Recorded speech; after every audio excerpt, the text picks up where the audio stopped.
North இந்தியாவில் ரொம்ப ஃபேமஸான கேரட் சாபுதானா எப்படி பண்ணலான்னு பார்க்கலாம். ஒரு சூப்பரான ஒரு கீர் ரெசிபி இது. கண்டிப்பாக ட்ரை பண்ணி பாருங்கள். அந்த அளவுக்கு டேஸ்ட் வந்து சூப்பராக இருக்கும். நம்ம ஒரு ஃபங்க்ஷனுக்கெல்லாம் தாராளமாக நம்ம இதை ரொம்ப ஈஸியாக ரெடி பண்ணி எடுத்துடலாம். இது இப்போ எப்படி பண்ணலான்னு பார்க்கலாம். அரை கப் அளவுக்கு ஜவ்வரிசி எடுத்துக்கலாம். இதை இப்போ 2-3 தடவை நல்லா கழுவி 1 மணி நேரம் சோக் பண்ணி வச்சுக்கலாம். இப்போ நான் ஒரு 3 மீடியம் சைஸ் கேரட் எடுத்திருக்கேன். நல்லா ஃப்ரெஷ்ஷான கேரட்டாக பார்த்து எடுத்துக்கோங்க. அதை இப்போ ஸ்கின் எல்லாம் ரிமூவ் பண்ணிவிட்டு நம்ம இதை கிரேட் பண்ணி எவ்வளோ சின்னதாக பொடிசாக பண்ண முடியுமோ அந்த மாதிரி பண்ணிக்கோங்க. இல்லை கொஞ்சம் தடிமனாக பண்ணாலும் ஒன்றும் பிரச்சனை இல்லை. இது இப்போ பார்த்திங்கன்னா 1 மணி நேரம் கழித்து நல்லா ஊறி வந்துருச்சு. இப்போ அந்த தண்ணியை வடிகட்டிட்டு எடுத்து வச்சுக்கலாம். நல்ல ஒரு அடிகட்டியான பேன் எடுத்துக்கோங்க. அதில் இப்போ 1.5 டீஸ்பூன் அளவுக்கு நெய் விட்டுக்கலாம். இப்போ இதில் உங்களுக்கு பிடிச்ச நட்ஸை சேர்த்துக்கலாம். நான் இங்கே ஒரு 3-4 கேஷ்யூவும் அப்புறம் கொஞ்சம் பதாமும் எடுத்து சாப் பண்ணி நம்ம வந்து இதில் நல்லா ரோஸ்ட் பண்ணி எடுத்துக்கலாம். நட்ஸை இப்போ வேறு ஒரு பிளேட்டில் மாற்றிட்டு அடுத்ததாக அதே நெய்யில் இன்னும் கொஞ்சமாக நெய் விட்டுட்டு நம்ம இந்த கேரட்டை நம்ம நல்லா அதை ரோஸ்ட் பண்ணி எடுத்துக்கலாம். ஏன்னா அந்த கேரட்டில் இருக்கிற பச்சை ஸ்மெல்ல எல்லாமே போகிறதுக்காக தான் நம்ம வந்து இதை வந்து லைட்டாக இந்த நெய்யிலே போட்டு ரோஸ்ட் பண்ணி எடுக்கிறோம். கேரட்டை வந்து நம்ம வந்து நேராக பாலில் போடுறதுக்கு பதிலாக இந்த மாதிரி கொஞ்சம் நெய்யில் ரோஸ்ட் பண்ணி போட்டோன்னா சாதாரணமாக நம்ம வந்து கேரட்டை கீர் பண்ணுறதை விட வந்து இந்த டேஸ்ட் வந்து உங்களுக்கு வந்து சூப்பராக இருக்கும். இதை இப்போ நம்ம தனியாக எடுத்து வச்சுக்கலாம். ரோஸ்ட் ஆகிடுச்சு. அடுத்ததாக பார்த்திங்கன்னா ஒரு 500 ml அளவுக்கு ஃபுல் ஃபேட்டு மில்க்கு நம்ம காய்ச்சாத்த பாலாக எடுத்துக்கோங்க. அப்போ தான் எந்த அளவுக்கு பால் கட்டியாக இருக்கோ அந்த அளவுக்கு வந்து உங்களுக்கு டேஸ்ட் வந்து சூப்பராக வரும். இப்போ வந்து ஃபுல் ஃபேட் மில்க் தான் நான் எடுத்திருக்கேன். இப்போ இந்த பாலை வந்து நம்ம நல்லா காய்ச்சி எடுத்துக்கலாம்.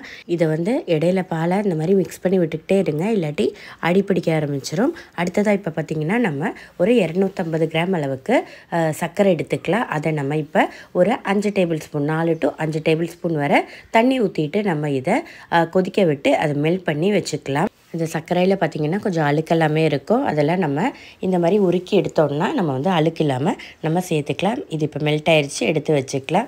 இப்போ பார்த்திங்கன்னா நம்ம அந்த சோக் பண்ணி வச்சுருந்த சாபுதானா ஜவ்வரிசி எல்லாமே சோக் ஆயிடுச்சு.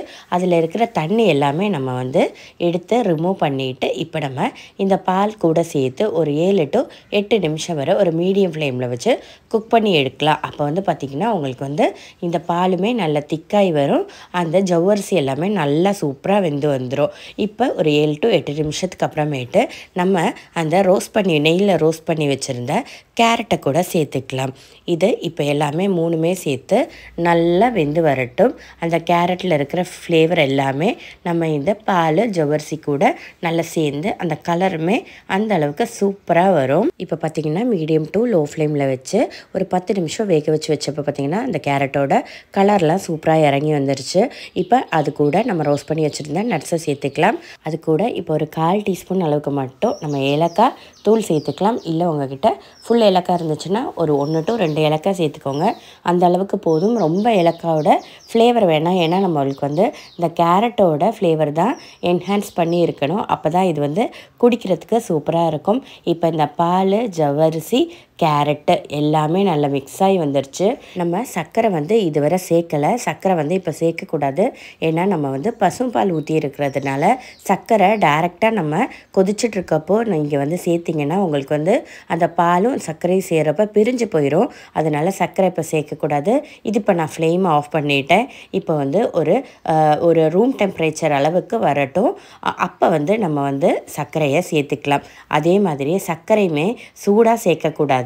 அதுவும் அதே மாதிரி நல்லா கொஞ்சம் ஆறுனதுக்கப்புறம் மட்டும் சேர்த்துக்கோங்க. இப்போ இந்த சர்க்கரையும் இந்த கீரும் நம்மளுக்கு வந்து ஓரளவுக்கு ரூம் டெம்பரேச்சரில் ஆகி வந்துருச்சு. இப்போ இந்த ஸ்டேஜில் நம்ம கொஞ்சம் கொஞ்சமாக நம்ம சர்க்கரையை சேர்த்துக்கலாம்.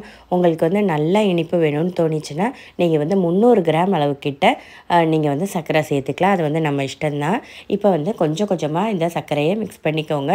சர்க்கரையை நல்லா ஒரு ஜல்லடையில் போட்டு அதை வந்து சலிச்சு எடுத்துக்கோங்க. இல்லாட்டி அதில் சிலப்போ இந்த மண்ணெல்லாம் இருக்கிறதுக்கு சான்ஸ் இருக்குது. அதனால் ஒரு ஜல்லடையில் வச்சு சலிச்சுட்டு அதுக்கப்புறமேட்டு ஒரு பாத்திரத்தில் சேர்த்து நம்ம இந்த கீர் கூட சேர்த்துக்கலாம். இப்போ பார்த்திங்கன்னா நான் வந்து கிட்டத்தட்ட அந்த சர்க்கரை ஃபுல்லாமே நான் சேர்த்துட்டேன். இது வந்து ஒரு நார்மலான ஒரு இனிப்பு தான் இருக்குது. உங்களுக்கு கூட வேணும்னா நீங்கள் வந்து இன்னும் கொஞ்சம் சர்க்கரை கூட சேர்த்துக்கோங்க. அவ்வளோதான், நம்மளோட சூப்பரான கேரட் சாபுதானா ரெடி ஆயிடுச்சு. கண்டிப்பாக அதை ட்ரை பண்ணி பாருங்கள். இது கொஞ்சம் சில் பண்ணி குடிச்சிட்டோன்னா ரொம்பவே டேஸ்ட்டாக இருக்கும். இது வந்து ஒரு மஸ்ட் ட்ரை ரெசிபி. வீட்டில் எந்த ஃபங்க்ஷன் வந்தாலும் கண்டிப்பாக நீங்கள் இதை ட்ரை பண்ணலாம். வீடியோ பிடிச்சா லைக் பண்ணவும் சப்ஸ்கிரைப் பண்ணவும் மறந்துடாதீங்க.